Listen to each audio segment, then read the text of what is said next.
They say to live in Nigeria is better. Better than where? Better than what?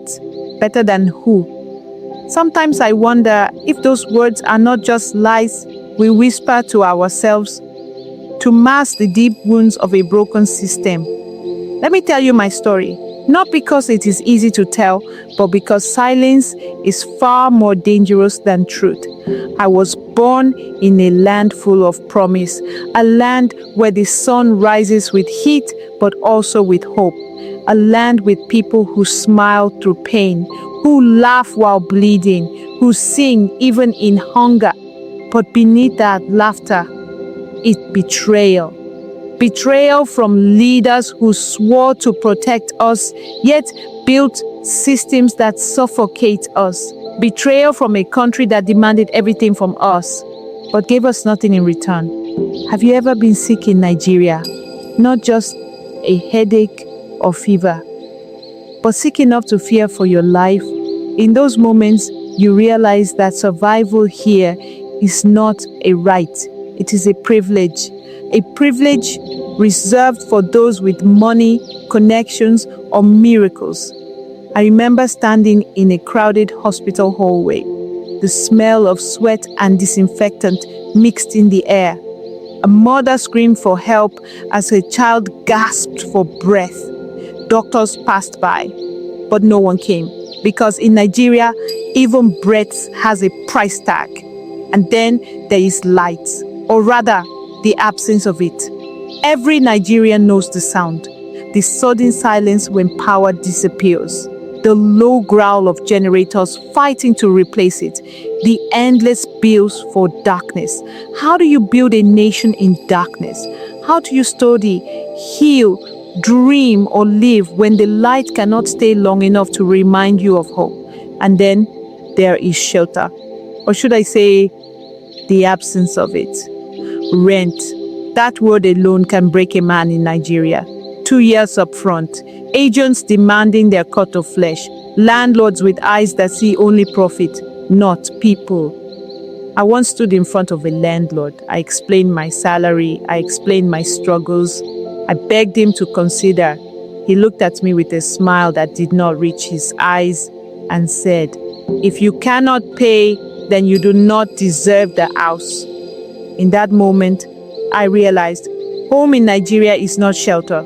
It is war, and only the wealthy survive it. These are not isolated struggles. This is daily life. Healthcare, housing, power, food, everywhere you turn, another war rises before you, another demand, another exploitation, and the most painful betrayal, the false promises. Every 4 years, they come, smiling, shaking hands, making promises painted in gold. We will fix power. We will provide jobs. We will reform healthcare. We will make housing affordable.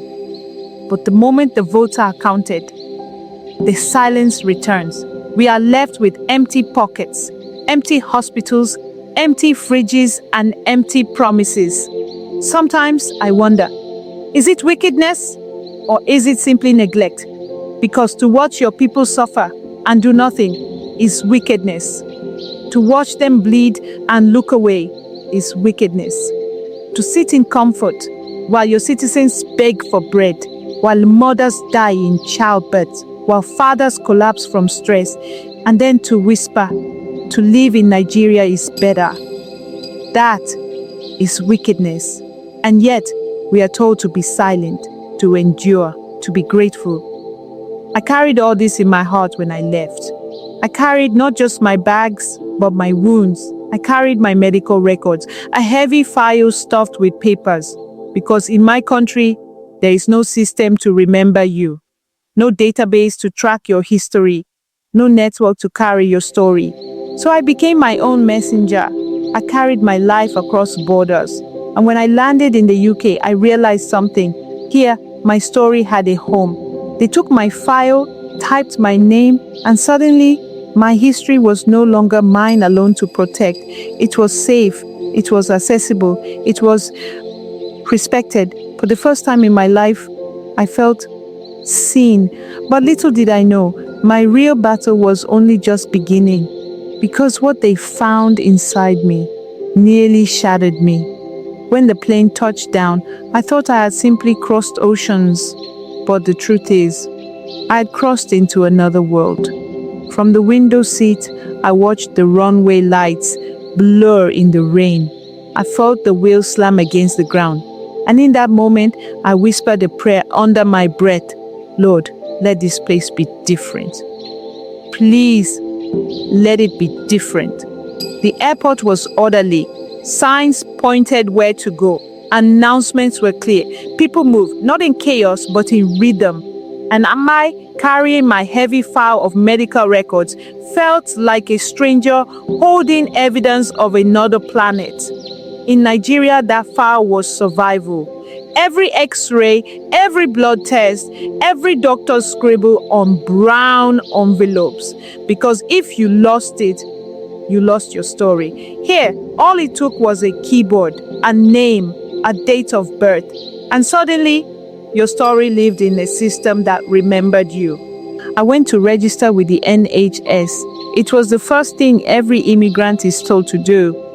So I walked into that office with my file clutched tightly, like a child afraid to lose his only toy. The woman at the desk smiled gently. Good morning. May I have your name? I gave it to her. She typed. She asked for my address. She typed again. Then she looked up and said the words that stunned me. Welcome. You're now registered. Your file is in the system. That was it. Years of paper, years of carrying my life in brown folders, summarized into a few keystrokes. It struck me deep in my chest. Here, my history was not a burden I had to carry. It had a home, a place to belong. Immediately after registering, they booked me for a hepatitis test. Back in Nigeria, I had postponed tests so many times. Why? Because each test was a battle. You needed money, you needed referrals, you needed luck. But here, no one asked me for a bribe. No one asked me to come back next week. No one pushed me into a corner because I looked tired. It was routine, efficient, urgent. And though I did not know it then, this efficiency was about to save my life. I did not go for that hepatitis test immediately. I delayed. Life felt overwhelming. I told myself, I'll go later. And then, time passed. Fast forward to 2024. The system reminded me, a message, a call, a gentle push that said, you are due. Please, come in. That small reminder, that nudge, was the first thread of a web that would catch me before I fell. This time, the test went beyond hepatitis. They scanned my liver, they scanned my kidneys, they examined me in ways that back home would have cost a fortune I could never afford. Here, it was routine, precise, delivered with urgency. And then they found it, a shadow, a 2-centimeter spot in my liver. The doctor looked at me, calm but serious. We've seen something. It could be a tumor. The word echoed in my skull like a gunshot. I nodded, pretending to be strong. But inside, my world collapsed. Fear is a strange thing. It eats you from the inside out. It makes your chest heavy, your legs weak, your mind restless. That night, I could not sleep. I lay in bed, staring at the ceiling, imagining death, imagining a clock ticking down faster and faster. And all I could think was, if this had happened in Nigeria, I would already be dead. Without wasting time, they arranged specialized cancer care. No delays. No, come back next month. No gatekeepers demanding money. They even prepared me for the possibility that treatment could affect my fertility. That was the moment the weight hit me. Depression set in. I felt betrayed by my body, by my fate, by the system back home that had left me vulnerable for so long. But even in my fear, I found comfort in one thing. I was in capable hands, in a system that valued my life enough to move with urgency. Here, my pain was not dismissed. Here, my fear was not ignored. Here, my life mattered. From that day, I was scheduled for regular checkups. Every 3 months, I returned for scans. Each time I walked into that hospital with my heart in my throat. Each time I wondered if this would be the day my life changed forever. 6 scans later, the growth hadn't increased. The doctors decided it was time for a biopsy, and that decision would take me to the very edge of fear. The biopsy was set, and from that moment, my life split into before and after. Before, I still believed I was untouchable, still thought tomorrow was guaranteed, still carried my dreams like luggage I would unpack someday. After, everything became fragile. Every breath, every step, every heartbeat. Waiting is torture. They never tell you that. The scans, the tests, those are over in minutes. But the waiting, the days between, are where fear grows teeth. I lay awake at night, listening to the clock. Tick, tick. Each second felt louder. Each minute stretched into eternity. And in the silence of those nights, I asked myself questions I never thought I would ask. What if this is it? What if I never see old age? What if I never hold a child of my own? What if I just disappear? Memories of Nigeria flooded my mind. The crowded wards, the smell of disinfectant mixed with sweat, the cries of patients who had been abandoned, the nurses overworked, rushing past without looking into your eyes. I remembered friends who had died, not because their sickness was incurable, but because the system failed them, because no one cared enough to hurry. Here in the UK, everything moved fast, too fast for comfort, too fast for denial. I wanted to believe it was nothing, but the urgency in the doctor's eyes told me otherwise. The way they whispered among themselves, the way they explained things slowly, are still preparing me for the worst. I could feel it, I could taste it, like smoke before a fire. The day of the biopsy arrived. I walked into the hospital, but my legs felt like stone. Every step was heavy, as though my body already knew something my mind could not accept. They led me into a white room, cold, sterile, too clean to feel human. I lay on the bed. The lights above me were blinding. Machines beeped steadily in the background. And as the needle pierced into me, I felt not just the pain of flesh, but the pain of surrender. When it was over, they said the results would take days. Days. I nodded. I smiled weakly, but inside I was falling apart. Those days became the longest of my life. I prayed. For the first time in years, I truly prayed. I whispered scriptures to myself in the dark. Not because I was holy, not because I was strong, but because I was desperate. I begged God not for riches, not for success, not even for happiness, just for time, more time, a chance to live. Depression is not loud, it is quiet. It seeps into your bones. It makes food tasteless. It makes colors fade. It makes laughter from others sound like noise you cannot reach. I stopped answering calls. I stopped eating. I sat by the window for hours, watching raindrops race down the glass, imagining they were the days of my life, slipping away, one after another.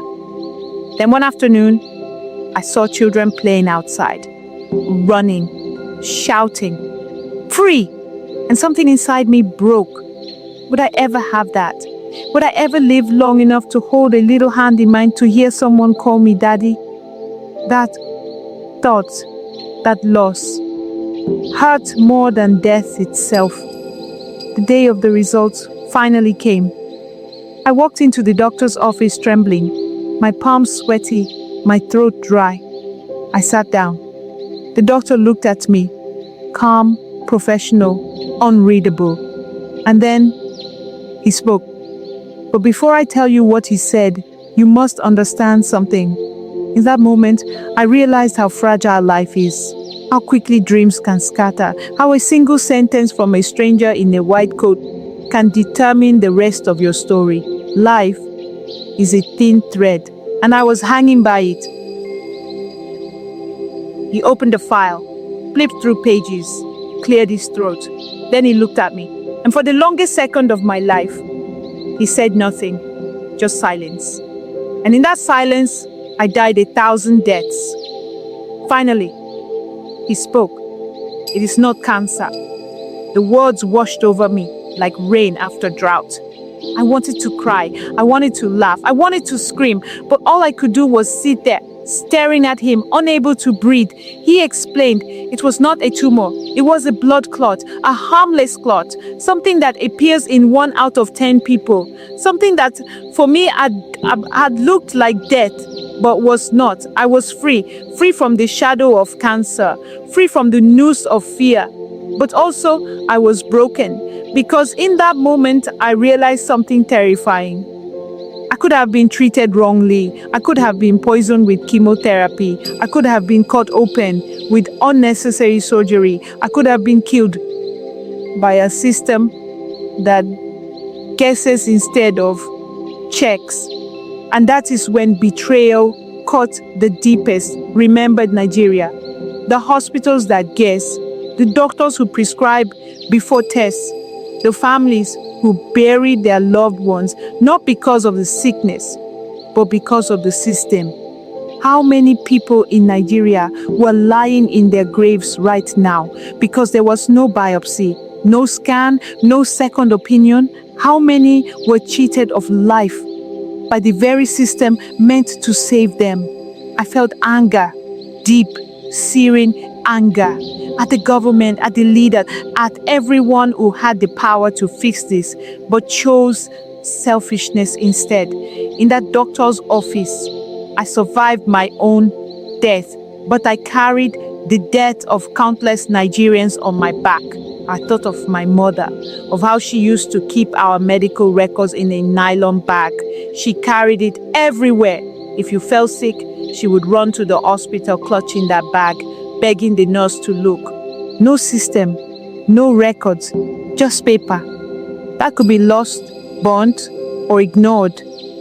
I thought of friends I had lost to malaria, typhoid, appendicitis, things that should not kill in this century. And I wept, not for myself, but for them. When I walked out of that hospital, the sun touched my face differently. It was no longer just warmth. It was a reminder. I was alive when I could have been dead, alive when others never got the chance. And that question haunted me. Why me? Why not them? Back in my small flat, I sat by the window for hours, watching people pass. Ordinary people, mothers pushing strollers, fathers carrying groceries, teenagers laughing with headphones in, each one living, breathing, unaware of the miracle hidden in their ordinary lives. And I thought to myself, life is not ordinary. Every second is borrowed. Every breath is a gift. But then, anger rose again. Because back home in Nigeria, leaders make promises every election season. They stand on stages, they shout about health for all. They wave flags, they swear oaths. And then, nothing. Hospitals remain broken. Doctors unpaid, patients abandoned, false promises, lies dressed in fine English. And the people, they suffer, they die. It is betrayal, the worst kind. I thought of the families I had seen in Nigerian hospitals. A mother clutching a baby, begging for oxygen. A father selling his last piece of land to pay for surgery. A child crying in pain because morphine was out of stock. I thought of the doctors who cared deeply, but worked with empty hands. The nurses who stayed through the night, but had no equipment. The patients who died quietly in corners because their names were never called. That is the Nigeria I remembered. That is the Nigeria that haunts me. Survivor's guilt is real. When you escape death, you don't just rejoice. You carry the weight of those who didn't. I would lie awake at nights, hearing voices in my head, not hallucinations, memories. The friend who died of typhoid, the neighbor who lost her child to malaria, the uncle who was misdiagnosed until it was too late.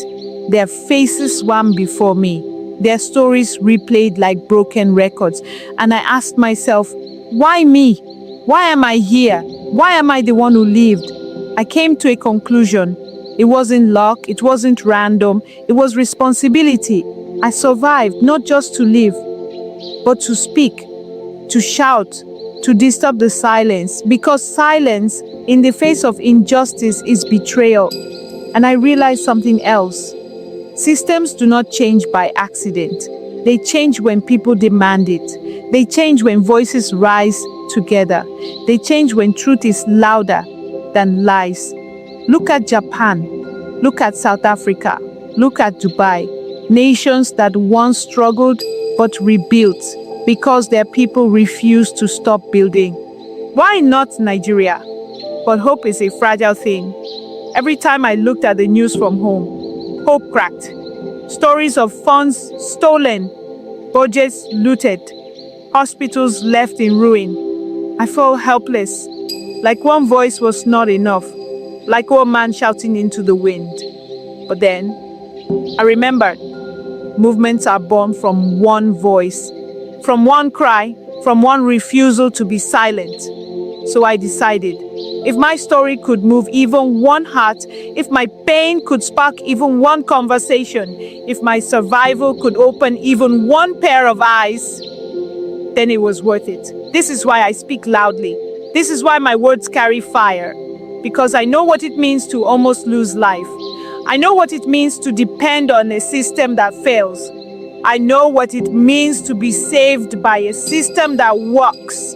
And once you've tasted both, you cannot be silent.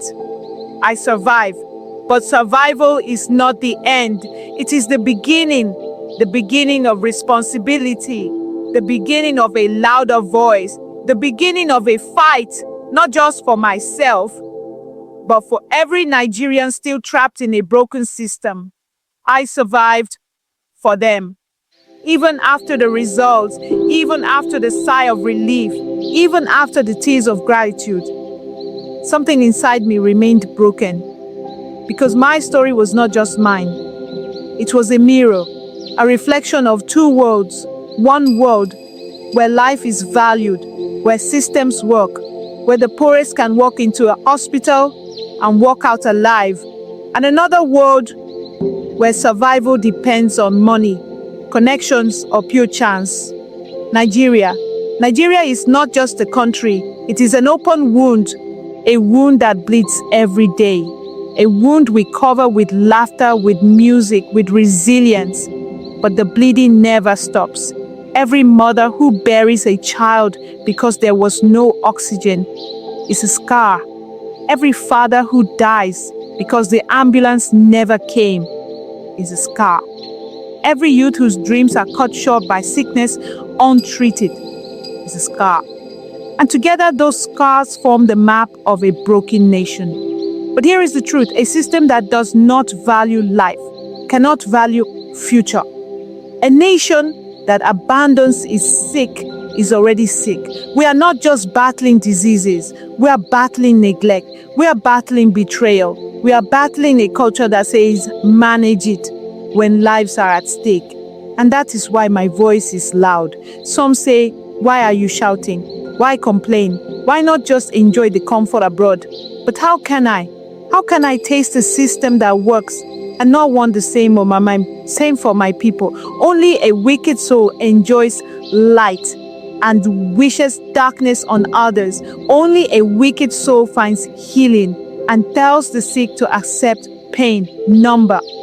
I refuse. I will not lie. I will not be silent. Hope is a fragile thing, but hope is also stubborn. It refuses to die, even in the darkest corners. I have seen Nigerians build from nothing. I have seen communities rise without help. I have seen young doctors, young nurses fighting with bare hands, yet still saving lives. That is hope. That is resilience. That is proof that if the system changes, the people are ready to flourish.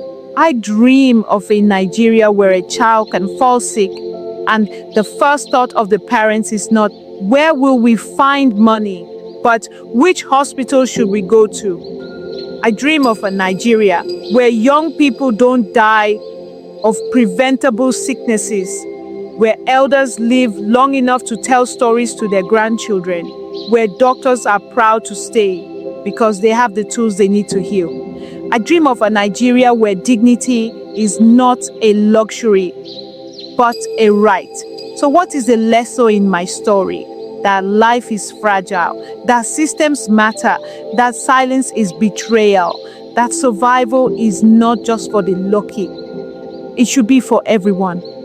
And if we do not demand it, if we do not speak, if we do not hold leaders accountable, then the open wound will never heal. I was spared, but many were not, and many more will not be unless we change. So I ask you, how many more must die before we decide that every Nigerian life is worth saving? This is not just my story. This is our story, a story of pain, of betrayal, of resilience, and of hope. Hope that refuses to die. Hope that refuses to be silent. Hope that believes against all odds that Nigeria can rise, because we deserve better. We deserve dignity. We deserve life. The question is, will we keep shouting until change comes, or will we bury our voices and let the wound bleed forever?